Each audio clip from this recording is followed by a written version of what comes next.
The Bible tells a fascinating story. Peter, miraculously freed from prison by angels. Doors open, guards fall asleep.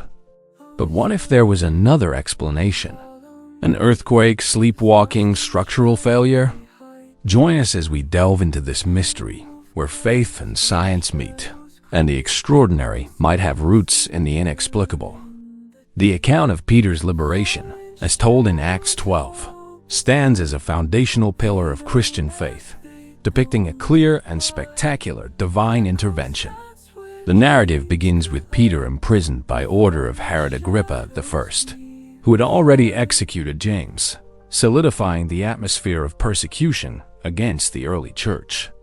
In response to Peter's capture, the church engaged in fervent prayer for him, highlighting the communal reliance on divine power in times of crisis. On the very night before his scheduled trial, a pivotal moment arrives. An angel of the Lord appears in Peter's cell. The text describes a sudden brilliant light illuminating the darkness, followed by the angel gently striking Peter's side, prompting him to rise. Miraculously, the chains binding his wrists instantly fall away. Initially, Peter is depicted as being in a state of bewilderment, believing he is experiencing a vision or dream, underscoring the extraordinary nature of the event even to him. The angel then instructs Peter to dress and follow him. Guided by this celestial being, Peter passes undetected through the first and second guard posts, where the guards are described as being asleep. The most astonishing detail follows.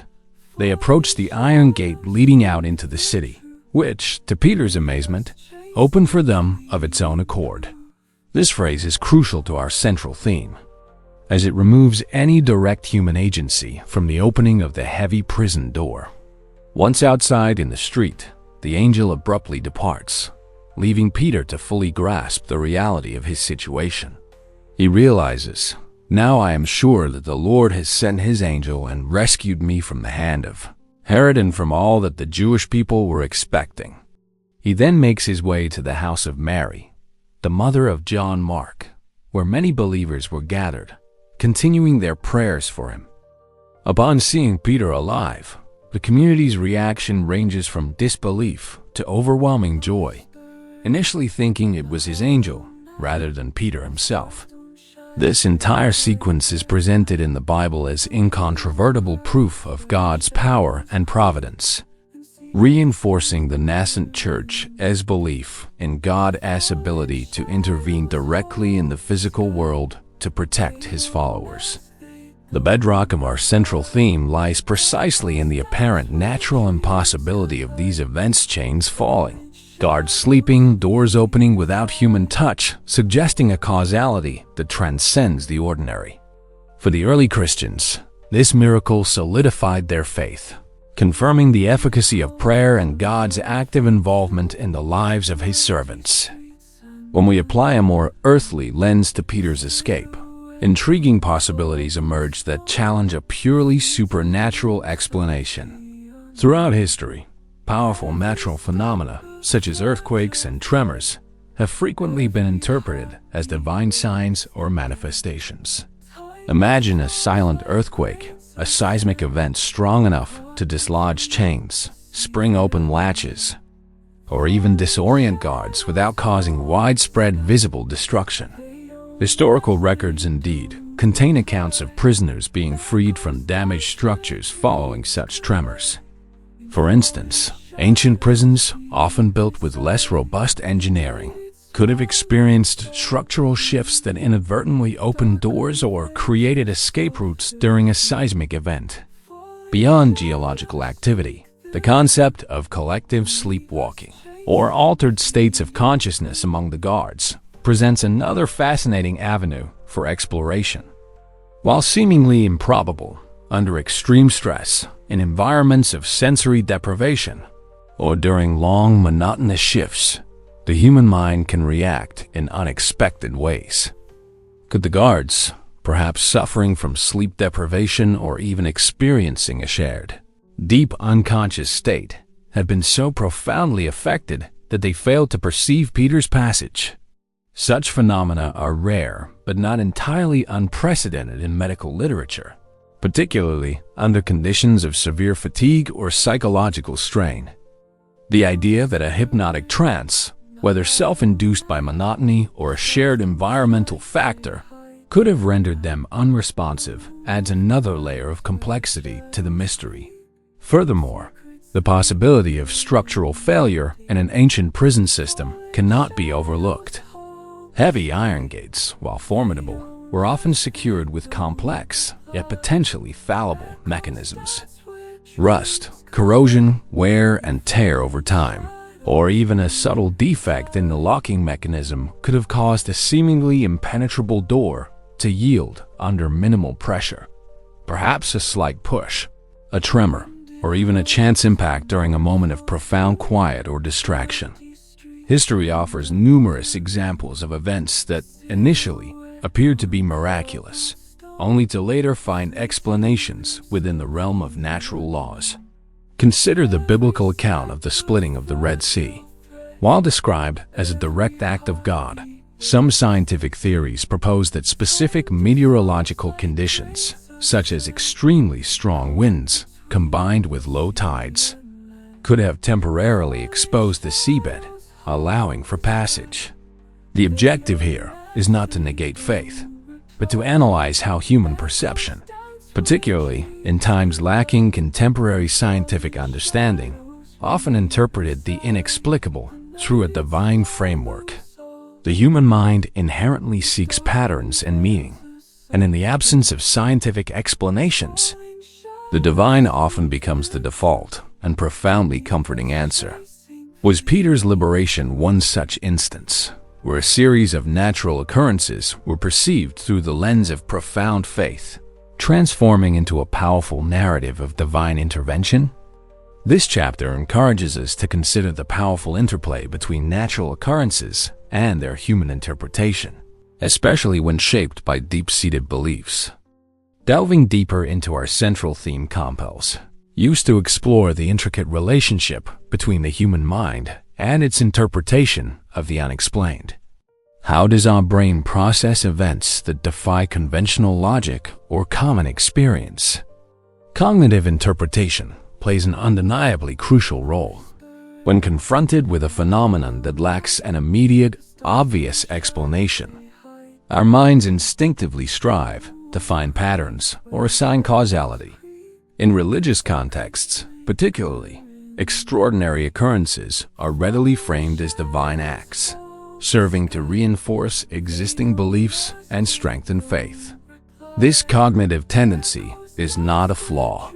Rather, it's a fundamental characteristic of human cognition, which inherently seeks order, meaning, and predictability in a chaotic world. A key psychological mechanism at play here is apophenia, defined as the tendency to perceive meaningful connections or patterns in random or meaningless data. In situations characterized by high expectation, intense stress, or profound religious fervor, such as a community fervently praying for Peter's release, the mind might be particularly susceptible to interpreting mere coincidences as direct evidence of supernatural intervention. The effect of suggestion and the influence of altered states of consciousness are also highly relevant. If Peter himself was in a state of profound sleep or shock, as suggested by his initial disbelief that it was real, his perception of the events could have been significantly distorted or amplified. The same could apply to the guards, subjected to prolonged vigils, monotonous routines, and potentially sleep deprivation.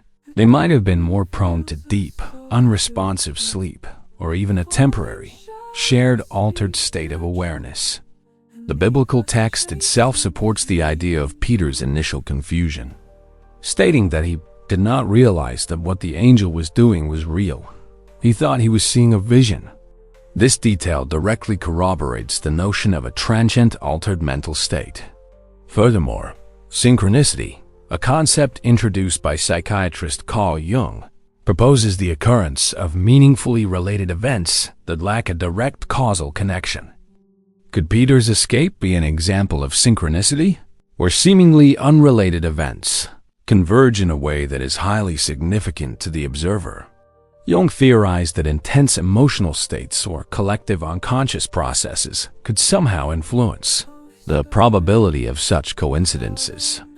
Thus, could the collective, fervent prayer and deep faith of the early Christian community have, in some subtle yet profound way, influenced the environment or the perception of events, leading mundane coincidences to be interpreted as miracles? This chapter doesn't aim to debunk faith, but rather to explore the intricate psychological and cognitive mechanisms that can shape how we interpret extraordinary events. It invites us to reflect on the immense complexity of human experience, where subjective perception and deeply held beliefs profoundly influence our understanding of reality.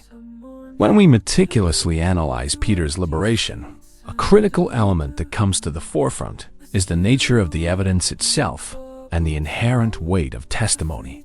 The story, as presented in the Bible, is a religious narrative, initially transmitted orally through generations before being committed to written form. This inherent transmission process means that the account, by its very nature, could have been shaped, amplified, or even subtly altered by the collective belief, memory, and interpretation of the community over time.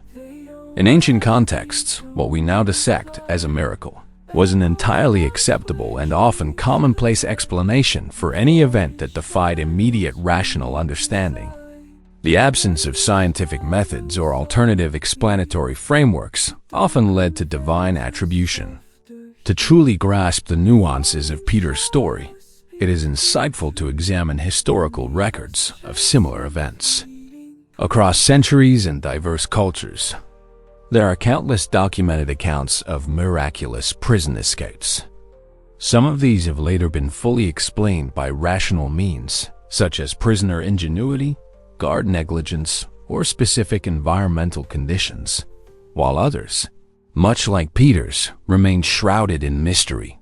For instance, historical archives detail instances where prisoners claimed to have been guided by disembodied voices, or inexplicably found cell doors unlocked at precisely the opportune moment.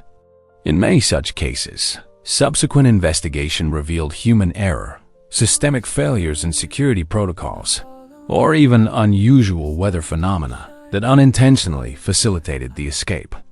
The subjectivity of human experience is paramount here. Peter's profound faith, coupled with the fervent prayers of the community interceding on his behalf, would undoubtedly have powerfully influenced how he, and later the broader community, interpreted the event. For them, it was an undeniable, irrefutable act of God. This deeply held conviction would shape the recounting and remembering of the incident. Moreover, the process of memory formation and narrative construction is key. Extraordinary events, by their very nature, tend to be retold, embellished, and refined over time. Details can be unconsciously amplified or even subtly altered to fit a prevailing narrative. In this specific instance, a powerful narrative of divine intervention and miraculous deliverance. This doesn't necessarily imply deliberate fabrication. Rather, it highlights the natural human tendency to impose meaning and order on events, especially those that reinforce existing belief systems. The question then becomes not whether the events occurred, but whether their interpretation was solely supernatural. Could the door that opened by itself have been an old, perhaps poorly maintained prison door with a faulty latch that simply gave way at the opportune moment? Or could the guards who fell asleep simply have been in a deep, weary slumber, a common human state during a long night shift, rather than being supernaturally incapacitated? This chapter compels us to critically evaluate the nature of testimony and to consider how deeply ingrained beliefs and fervent expectations profoundly mold our perception and recollection of reality. If Peter's liberation wasn't solely a supernatural act, how does faith integrate into this complex equation? Here, our central theme connects directly to contemporary understanding and the profound implications of faith acting as a catalyst. While faith may not literally move mountains, it can undeniably create an environment conducive for coincidences or synchronicities to manifest in truly surprising ways, shaping the landscape of perceived reality. The psychology of expectation is a particularly compelling field of study. When an individual or a collective group harbors a strong, unwavering belief and anticipation of a specific outcome, this powerful expectation can profoundly influence their perceptions, interpretations, and even their unconscious actions, inadvertently leading towards that very outcome. In Peter's case, the fervent and continuous prayer of the church for his liberation generated an intense field of energetic expectation. This collective mental state could have subtly influenced Peter himself, making him more acutely alert to any slight opportunity for escape, or perhaps causing his own mind, under extreme duress, to perceive small, mundane events as significant guiding signs. Consider Jung's concept of synchronicity once more. Jung proposed a principle of a causal connecting principle, suggesting that highly meaningful events can occur together in time, seemingly related, but without a direct cause and effect link. In the context of deep faith, when prayer and belief are intensely focused, events that might otherwise be dismissed as mere random coincidences become imbued with profound meaning, interpreted as direct answers or miracles.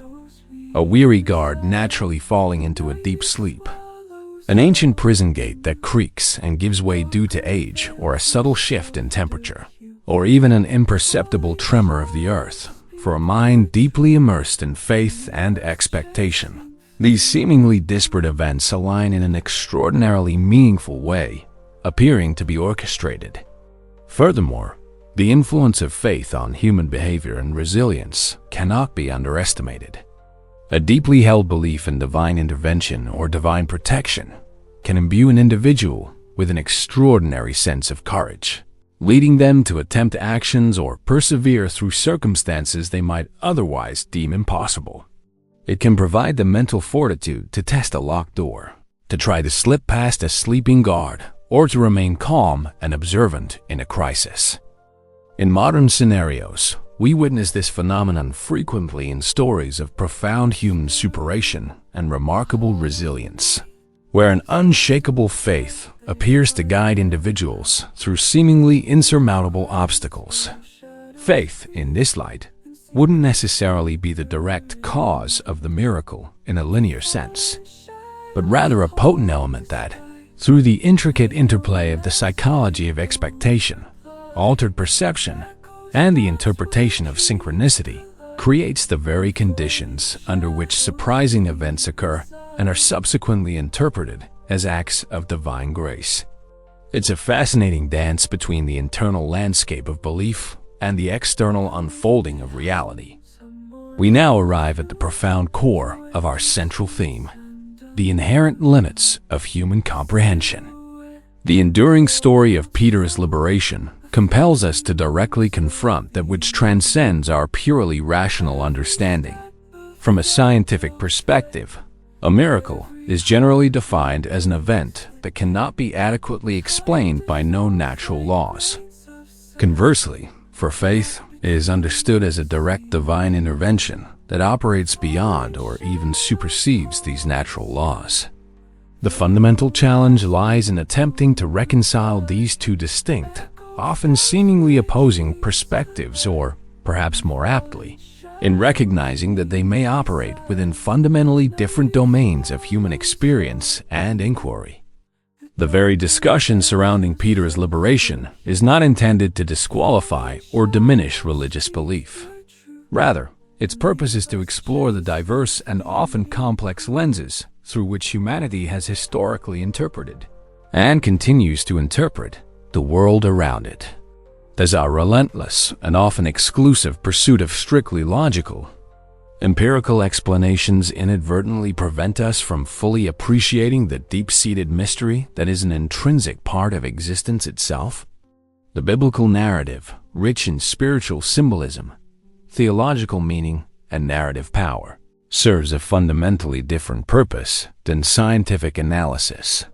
It offers consolation, hope, and a profound sense of purpose, nourishing the human spirit in ways that pure logic or empirical data alone cannot.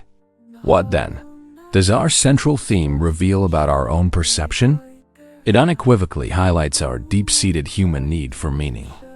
When confronted with the inexplicable, our minds are programmed to seek answers, whether those answers reside in the divine, in natural phenomena, or in a nuanced combination of both. Peter's story, therefore, functions as a powerful mirror reflecting our own human condition, a condition perpetually suspended between the realms of reason and faith, between what we can tangibly see, touch, and measure, and what we can only intuitively sense or believe.